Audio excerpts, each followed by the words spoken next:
Hello friends, today's topic is line staff and auxiliary agency part first. आज का हमारा topic है रेखा, staff और सहायक अभिकरण। इसे मैंने 3 पार्ट्स में डिवाइड किया है। फर्स्ट पार्ट में लाइन एजेंसी के बारे में स्टडी करेंगे, सेकंड पार्ट में स्टाफ एजेंसी के बारे में स्टडी किया जाएगा और थर्ड पार्ट में we will discuss about auxiliary agency, सहायक अभिकरण के बारे में अध्ययन करेंगे। Line, staff and auxiliary agency basically they are belong to organisation. ये तीनों ही संगठन से संबंधित होती हैं। संगठन में तीनों ही इकाइयों के द्वारा इम्पोर्टेंट रोल प्ले किया जाता है। इस आधार पर इसका डिवीजन नहीं किया गया है कि कौन सी एजेंसी अथवा इकाई कम महत्वपूर्ण होती है अथवा अधिक महत्वपूर्ण होती है। Line, staff and auxiliary agency का क्लासिफिकेशन ऑन द बिहाफ और on basis of nature of work. इन अभिकरणों के द्वारा जो कार्य किया जाता है, जिस फंक्शन और वर्क को ऑपरेट किया जाता है, उस फंक्शन की नेचर क्या है, प्रकृति क्या है, उस प्रकृति के आधार पर इनके 3 डिवीजन किए गए हैं। तीनों ही ऑर्गेनाइजेशन के लिए इंपॉर्टेंट होती हैं। Basically classification between the 3 agencies, generally we can say that it is emerge in military administration. सामान्य रूप से हम ये कह सकते हैं कि रेखा, स्टाफ और सहायक एजेंसी का यह वर्गीकरण अथवा विविधात्मक स्वरूप सर्वप्रथम सैन्य प्रशासन में उदित हुआ। मिलिट्री एडमिनिस्ट्रेशन में इसका हम सेपरेट स्ट्रक्चर के रूप में देख सकते हैं। यद्यपि ये सिविल एडमिनिस्ट्रेशन में भी and private administration and organisation में भी दिखाई देता है, परंतु जितना क्लियर डिवीजन मिलिट्री एडमिनिस्ट्रेशन में होता है, उतना क्लियर डिवीजन अन्य और अदर और नॉन मिलिट्री और सिविल एडमिनिस्ट्रेशन में हमें दिखाई नहीं देता है। फिर भी सैन्य प्रशासन की इस अवधारणा को, सैन्य प्रशासन की इस अभिकरणों के विभाजन की अवधारणा को निजी संगठनों के द्वारा और पब्लिक ऑर्गेनाइजेशंस के द्वारा भी स्वीकार किया गया है। आखिर इन तीनों का क्या रोल होता है, इन तीनों के द्वारा कौन सी प्रकृति के कार्य किए जाते हैं, इसके बारे में हम चर्चा करेंगे। तीनों ही एजेंसियां बेसिकली, जो मैंने आपको बताया कि हायरार्किकल ऑर्गेनाइजेशन जो होता है, उस पद सोपानी ढांचे का जो टॉप मैनेजमेंट होता है, जो चीफ एग्जीक्यूटिव होता है, मुख्य कार्यकारी होता है, उस मुख्य कार्यकारी को सहायता, सलाह, परामर्श और सूचना देने का कार्य करने वाली तीनों एजेंसियों को हम अभिकरण के नाम से जानते हैं। तीनों ही अभिकरणों के द्वारा मुख्य कार्यपालक को उसकी रेस्पॉन्सिबिलिटी में, उसके अकाउंटेबिलिटी में, उसकी ड्यूटीज में सपोर्ट किया जाता है। It means line, staff and auxiliary agency assist the chief executive of a organization or in a organization। एक संगठन में संगठन के मुखिया को सहायता करने में, उसके कर्तव्यों के निर्वहन में, उसकी जिम्मेदारियों के निर्वहन में, उनके कार्यों के निष्पादन में सहायता करने वाली 3 एजेंसियों को रेखा या सूत्र या पंक्ति तथा स्टाफ और सहायक अभिकरण या एजेंसी के नाम से जाना जाता है। आज हम इस पहले भाग में लाइन एजेंसी के बारे में परिचर्चा करेंगे। हाँ, यहां देखिए 3, यहां आपको डायग्राम के माध्यम से यह बताया गया है कि चीफ एग्जीक्यूटिव ऑफिसर्स होता है। ये जो रेक्टेंगल डायग्राम है वो आपको ये बता रहा है चीफ एग्जीक्यूटिव और head of the administrative system. यह है प्रशासनिक व्यवस्था का एक मुखिया होता है।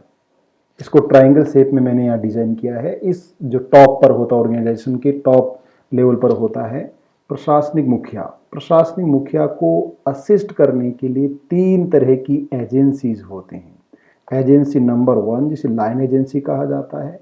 एजेंसी नंबर दूसरी एजेंसी है एजेंसी नंबर 2 जिसे स्टाफ एजेंसी कहा जाता है, staff agency. And number 3 executive agency, सहायक एजेंसी।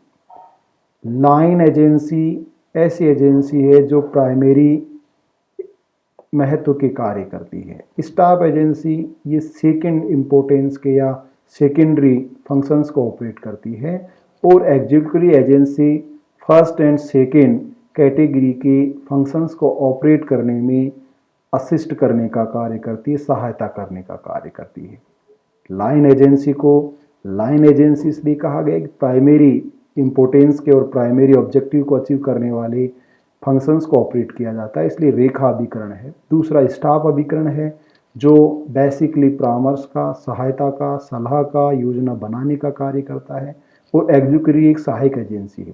चीफ एग्जीक्यूटिव के लिए फील्ड में कार्य करने वाली यूनिट को लाइन एजेंसी कहा जाता है। दूसरी यूनिट जो फील्ड में कार्य नहीं करती है परंतु near by the chief executive और head of the administrative system, जो प्रशासनिक मुखिया और मुख्य कार्यकारी के बिल्कुल समीप होती है, पास होती है, फील्ड में नहीं होती है। इसलिए भले ही वह सेकेंड कैटेगरी के कार्य कर रही है परंतु वास्तव में वह चीफ एग्जीक्यूटिव के पास होती है। इसीलिए इसका नोमेनक्लेचर भी आपने देखा होगा, स्टाफ छड़ी जो चलने में सहायता करती है, लकड़ी का एक डंडा।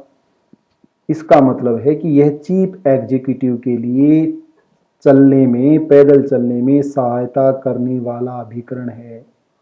इसका मतलब है कि किसी भी पब्लिक और प्राइवेट ऑर्गेनाइजेशन का जो हेड होता है उस हेड को प्राइमरी लेवल पर जो असिस्ट करता है उसे स्टाफ कहा जाता है। जनरल स्टाफ का विवरण जो है, स्टाफ को प्रतिष्ठा का शब्द माना जाता है। स्टाफ के बारे में हम इस लेक्चर के पार्ट 2 में स्टडी करेंगे विस्तार से। और नंबर 3 पर एग्जीक्यूटिव सहायता एजेंसी, जिसका नाम भी सहायक है।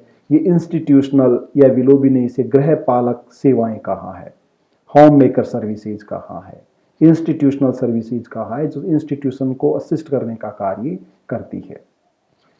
लाइन एजेंसी के बारे में कि what is the line agency. अब हम लाइन एजेंसी के बारे में, लाइन एजेंसी है क्या? रेखा लाइन, देखो लाइन जो शब्द है उसको लाइन एजेंसी को लाइन एजेंसी, रेखा अभिकरण, सूत्र अभिकरण या पंक्ति अभिकरण भी कहा जाता है। ऐसा क्यों कहा जाता है?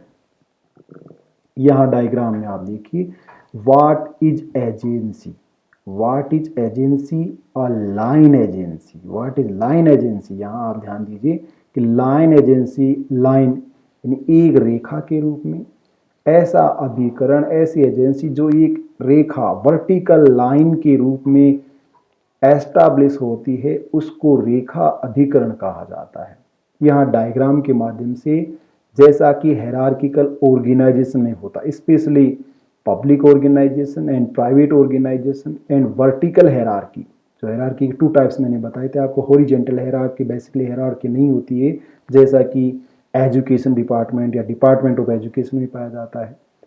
फर्स्ट कैटेगरी एजेंसी जो ब्यूरोक्रेसी में, एडमिनिस्ट्रेशन में होती है, वो वर्टिकल हायरार्की होती है और वहां यस मैन जैसे सबॉर्डिनेट की आवश्यकता पड़ती है, जहां सबॉर्डिनेट को अपने सुपीरियर को सिर्फ हाँ में गर्दन हिलानी है। यस मैन उसको कहा जाता है कि अपने बॉस की हाँ में हाँ मिलाना है। आप ना नहीं कह सकते, भले ही आप नहीं का विचार रखते हो, असहमति का विचार रखते हो, परंतु अपने सुपीरियर को आप नो में आंसर नहीं दोगे।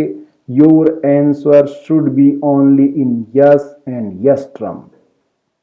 Police administration, military administration, other parts of bureaucracy, other parts of public organization, you can say only yes sir and the yes sir.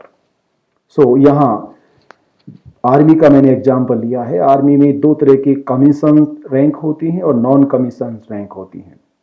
Commission rank के अंतर्गत सबसे बड़ा जो पदाधिकारी दिखाई दे रहा है कि सबसे बड़ा बिग ऑफिसर्स जो यहाँ है जनरली, इससे भी आगे फील्ड मार्शल और सीडीएस का पद सृजित कर दिया गया, परंतु हम एक आर्मी एक यूनिट की बात कर रहे हैं, थल सेना की बात कर रहे हैं, जहाँ सबसे ऊपर देखिए जनरल सबसे बड़ा पदाधिकारी होता है सेना का अध्यक्ष, उसके अधीन उसके नीचे सबऑर्डिनेट लेफ्टिनेंट जनरल, देन उसके अधीन major general,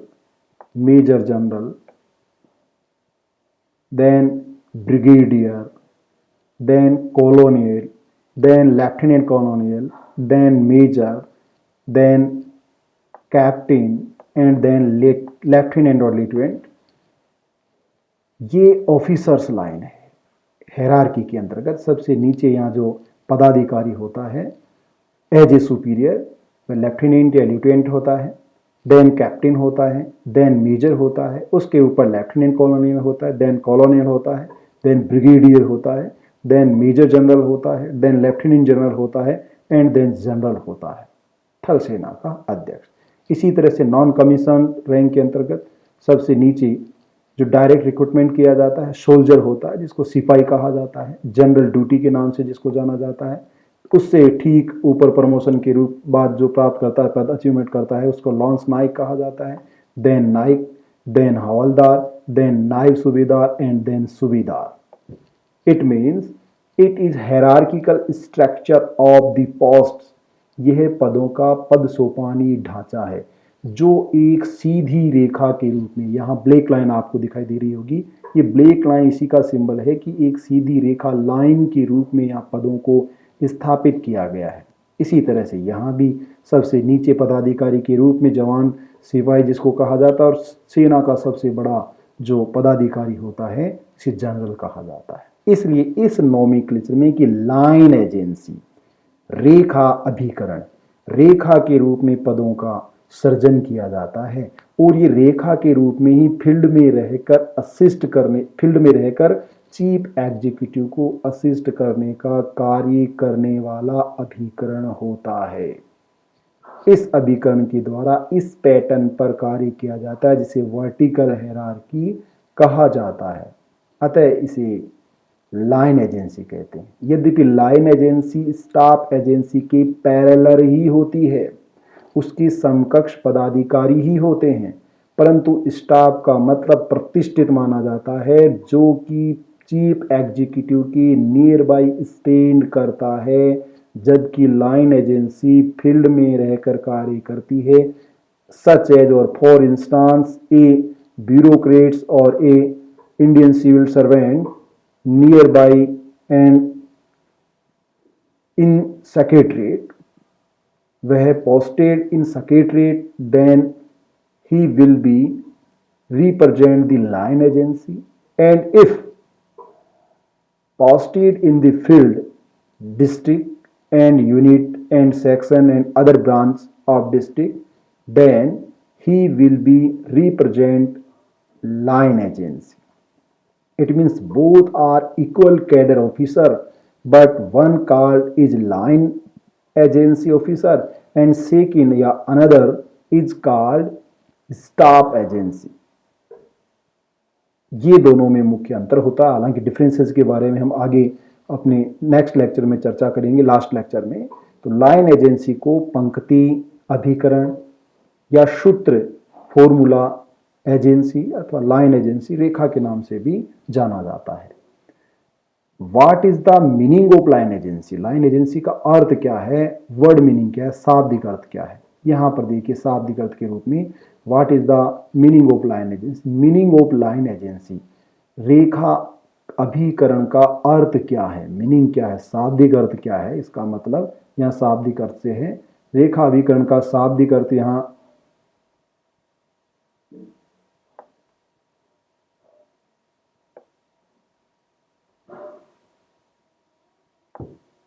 meaning of line agency. Meaning of line agency जो शाब्दिक अर्थ को अभिव्यक्त करती है।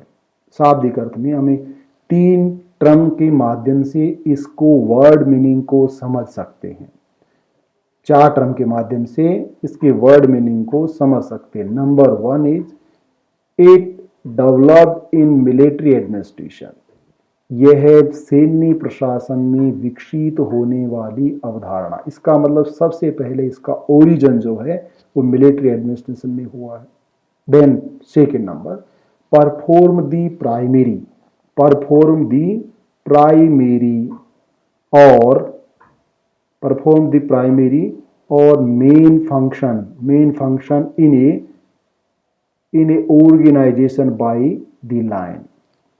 किसी संगठन में प्राथमिक और मुख्य कार्यों का निष्पादन करने वाली एजेंसी रेखा अभिकरण होती है। It means line primary functions of a organization performed by the line agency or a agency which is called line agency।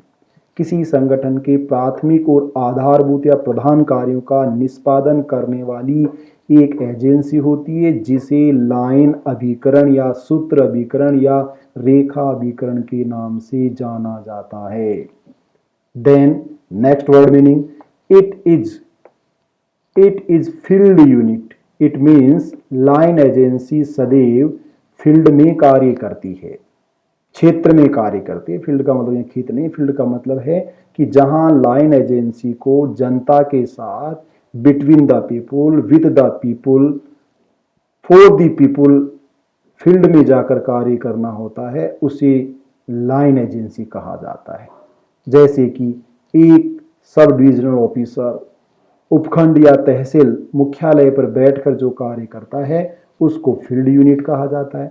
जबकि ऐसा ही एसडीएम ऑफिसर किसी जिला मुख्यालय पर या सचिवालय में या ऑफिस में बैठकर कार्य करता है जिसकी पब्लिक के साथ डीलिंग नहीं होती है, उसे हम स्टाफ एजेंसी का कार्मिक कहते हैं। ये आपको बहुत अच्छी तरह समझ में आया होगा। नेक्स्ट मीनिंग जो है इसका वर्ड मीनिंग है it is belong to decision.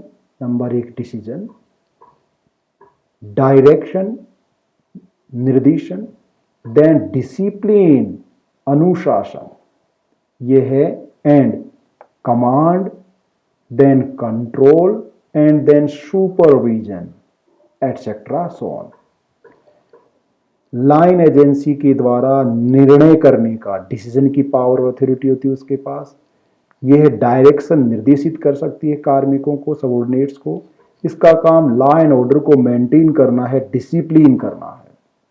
Then आदेश देने की शक्ति होती है इसमें, यह व्यवस्था को नियंत्रित करने की कार्य करती है और यह पर्यवेक्षण भी करती है। इसका मतलब लाइन एजेंसी निर्णय लेने, निर्देशित करने, अनुशासन बनाए रखने, आदेश देने, नियंत्रण करने और पर्यवेक्षण का कार्य भी करती है। इनसे जुड़ी हुई, इन टर्म से जुड़ी हुई एजेंसी लाइन एजेंसी के वर्ड मीनिंग को डिफाइन करती है। So clear?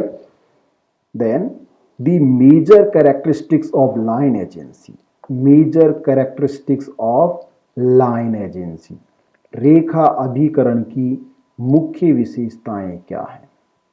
विशेषताओं के माध्यम से हम लाइन एजेंसी के मीनिंग को, उसके वर्किंग नेचर को स्पष्ट रूप से समझेंगे। Number first characteristics is that direct control of chief executive. It means line agency control by the chief executive in direct manner. Line agency को मुख्य कार्यपालिका के द्वारा, मुख्य कार्यपालक के द्वारा, संगठन के मुखिया के द्वारा प्रत्यक्ष रूप से नियंत्रित किया जाता है। इसमें चेन जरूर बनी होती है जो वर्टिकल चेन मैंने बताई, परंतु वह डायरेक्ट कंट्रोल करता है।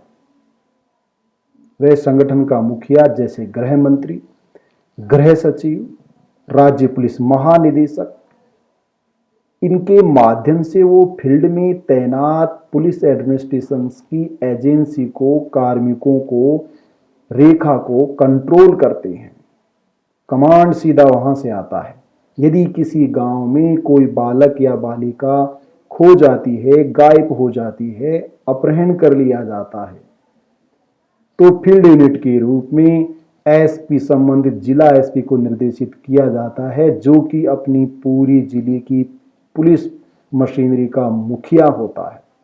It means chief executive direct control करता है, वह इस चेन के माध्यम से संबंधित थाना अधिकारी एसएचओ तक अपना नियंत्रण रखता है। तो चीफ एग्जीक्यूटिव के माध्यम से मुख्य कार्यकारी रेखा लाइन एजेंसी को डायरेक्ट कंट्रोल करता है, ये हमें ध्यान रखना है। Second features is that execution of policies, execution of policies, नीतियों का क्रियान्वयन,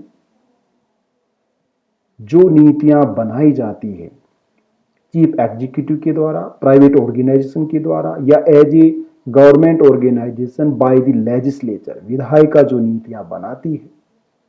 policy design by the chief executive in a private organisation, निजी संगठनों में जो मुखिया नीतियां बनाता है, उन पॉलिसीज को एग्जीक्यूट करने का काम कौन करता है? लाइन एजेंसी करती है। यद्यपि इन पॉलिसी का फॉर्मेशन और डिजाइन करने में स्टाफ एजेंसी सहयोग करती है। देन प्रोग्राम्स, कार्यक्रम, जो भी डेवलपमेंट के कार्यक्रम होते हैं, गरीबी निवारण के कार्यक्रम होते हैं, विकास के कार्यक्रम होते हैं, जुड़ाव जनता से लिंकेज के प्रोग्राम्स होते हैं, उन कार्यक्रमों को भी लागू करने का कार्य लाइन एजेंसी ही करती है। देन प्लान्स, योजनाएं, देखिए प्लान्स जैसे 5 ईयर प्लान्स होते हैं, ऐसे कार्य की जो योजना होती है, प्लान फॉर वर्किंग होता है, उस प्लान फॉर वर्किंग को भी फील्ड पर जो आपने आर्किटेक्टर के द्वारा जो डिजाइन तैयार की जाती है, वह एक कागज पर की गई डिजाइन है, परंतु इस कागजी प्रारूप रचना को या कला को ग्राउंड लेवल पर तैयार करने का कार्य जो एजेंसी करती है उसे लाइन एजेंसी कहते हैं। देन प्रोजेक्ट्स, परियोजनाएं, बहुउद्देशीय नदी घाटी परियोजनाएं, परियोजना बहुत बड़ी होती है जिसमें बहुत से ऑब्जेक्टिव्स भी होते हैं, केवल संबंधित एक ऑब्जेक्टिव्स या एक फील्ड से संबंधित नहीं होती। आप ये कह सकते हो multi policies, programmes and plans involve in a project. Project में सभी प्रकार के स्वरूप शामिल होते हैं। तो चारों ही टर्म आपने P4 कंसेप्ट इसको कहा जाता है। Number 1 is policy, second is programme, third is plans and fourth is project. नीतियां, कार्यक्रम, योजनाएं और परियोजनाएं, इनको लागू करने का काम करने वाली एजेंसी को लाइन एजेंसी कहते हैं। Then next features, direct contact with people. It means line agency, जैसा मैंने पहले बताया, फील्ड में कार्य करते, फील्ड में जनता के बीच उनको जाना पड़ता है, इसलिए जनता के साथ उनका प्रत्यक्ष संपर्क होता है। उन्हें रोजाना जनता से बातचीत करनी है, जनता की समस्याओं का निवारण करना है, जनता का प्रशासन में सहयोग भी लेना है, जनता को जागरूक भी करना है। इसलिए लगातार जनता के साथ वो प्रत्यक्ष रूप से संपर्क में बने रहते हैं, और यही कारण है कि जनता स्टाफ एजेंसी की अपेक्षा लाइन एजेंसी को ज्यादा पसंद करती है और लाइन एजेंसी से ज्यादा शिकायतें भी रखती है। नेक्स्ट फीचर्स है अकाउंटेबिलिटी, जवाबदेहिता। स्टाफ एजेंसी की जवाबदेहिता सुनिश्चित नहीं होती है, परंतु लाइन एजेंसी को निश्चित रूप से जवाब देना ही पड़ेगा। जो भी कार्य आपने कंप्लीट किया, यदि उस कार्य में कोई कमी रह जाती है, कोई मिस्टेक हो जाती है, तो उसके लिए आप उत्तरदायी होंगे, संबंधित पदाधिकारी उत्तरदायी होगा। इसलिए अकाउंटेबिलिटी, जो कि गुड गवर्नेंस का एक आधार है, लाइन एजेंसी को इसे होल्ड करना पड़ता है, इसे रखना पड़ता है। Then next feature, it is a mass administration और एडमिनिस्ट्रेशन फॉर पीपुल। इसे जन प्रशासन अथवा फॉर पीपुल, जनता के लिए, लोगों के लिए प्रशासन के नाम से भी जाना जाता है। मास एडमिनिस्ट्रेशन इसको क्यों कहा गया है? Staff agency air conditioner office में बैठी रहती है, मुख्यालयों पर बैठी रहती है। स्टाफ एजेंसी के लोगों को फील्ड का पता नहीं होता है, वास्तव में खेत में किसान की क्या समस्याएं हैं, इनके बारे में फील्ड यूनिट में रहने वाले कार्मिकों को ही बेहतर पता होता है बजाय मुख्यालय में बैठने वालों। इसका मतलब है कि जनता के लिए जो कार्य करता है उस प्रशासन को, उस अभिकरण को लाइन एजेंसी कहा जाता है, इसलिए उसको जन प्रशासन कहा गया है, जनता के लिए काम करने वाला। यदि स्टाफ एजेंसी भी जनता के लिए पॉलिसी बनाता है, लेकिन फील्ड में काम करना, जनता के साथ रहकर काम करना और स्टाफ सचिवालय में बैठकर कार्य करना, संगठन के मुख्य ऑफिस में बैठकर कार्य करने में रात दिन का अंतर होता है। इसीलिए जनता स्टाफ की अपेक्षा लाइन एजेंसी में मास बिलीव रखती है, विश्वास करती है, उनकी बातों को मानती है, उनके निर्णय को स्वीकार करती है, उसमें रुचि भी रखती है। इसका मतलब है लाइन एजेंसी को स्टाफ एजेंसी से दूर जन प्रशासन भी कहा जाता है। लाइन एजेंसी में मुख्य रूप से किसको शामिल किया जाता है? यदि हम गवर्नमेंट ऑर्गेनाइजेशन का एग्जाम्पल लेते हैं तो department of health, it means रोगियों के लिए, पेशेंट के लिए कार्य करने वाला, उन लोगों की समस्याओं का समाधान करने के लिए कार्य करने वाला चिकित्सा विभाग। डिफेंस, अपने देश के नागरिकों की, पूरे देश की सीमाओं की सुरक्षा करने वाला रक्षा विभाग। एजुकेशन, बच्चों को शिक्षा देने के लिए राष्ट्र निर्माण का कार्य करने वाला डिपार्टमेंट ऑफ एजुकेशन। श्रमिकों के हितों की और उनकी प्राइस और कीमतों का ध्यान रखने वाला department of labour. Railway Bharat सरकार का सबसे बड़ा उपक्रम, यद्यपि अब उसका प्राइवेटाइजेशन किया जा रहा है, कब तक भारत सरकार का सबसे बड़ा उपक्रम रहेगा ये समय की बात है। ट्रांसपोर्ट, यातायात, कॉमर्स, वाणिज्य, व्यापार, इंडस्ट्री, उद्योग, इन सब के द्वारा पब्लिक डीलिंग की जाती है और ये लाइन एजेंसी के बहुत से संगठन ये लाइन एजेंसी के रूप में कार्य करते। इसका मतलब है निजी संगठन हो या प्राइवेट संगठन, जो जनता के पास या जनता के लिए या जनता के समीप जाकर समस्याओं का निदान करता है, उस संगठन को ही, उस एजेंसी को ही लाइन एजेंसी कहा जाता है। ये आपको ध्यान रखना है। देन नेक्स्ट, लाइन एजेंसी की इन्हीं विशेषताओं के साथ लाइन एजेंसी का अर्थ और विशेषताएं पूर्ण हो चुकी है। इसके अलावा लाइन एजेंसी के रूप में हम अमेरिका में इंडिपेंडेंट रेगुलेटरी कमीशंस, या we can say that the line agency are divided in 3 parts. Number 1, departments, जैसा कि मैंने बताया है, डिपार्टमेंट्स ऑफ हेल्थ जो लिखा हुआ है, defence, education, labour, railway, transport, commerce and industry, etcetera departments. Second, line agency is corporation, निगम, ONGC, IOC, LIC, life insurance corporation, भारतीय जीवन निगम, बीमा निगम, and others companies and corporations which have established by the parliament regulation. Their functions and their duties already defined. Number 3rd और part 3rd is independent regulatory commission, जो India में नहीं होते, अमेरिका में स्वतंत्र नियामक आयोग, जैसे भारत में डिपार्टमेंट और कॉरपोरेशन वर्किंग करता है, ठीक उसी तरह से अमेरिका में इंडिपेंडेंट रेगुलेटरी कमीशन, स्वतंत्र नियामक आयोग कार्य करते हैं। लाइन एजेंसी के रूप में उनके द्वारा कार्य किया जाता है।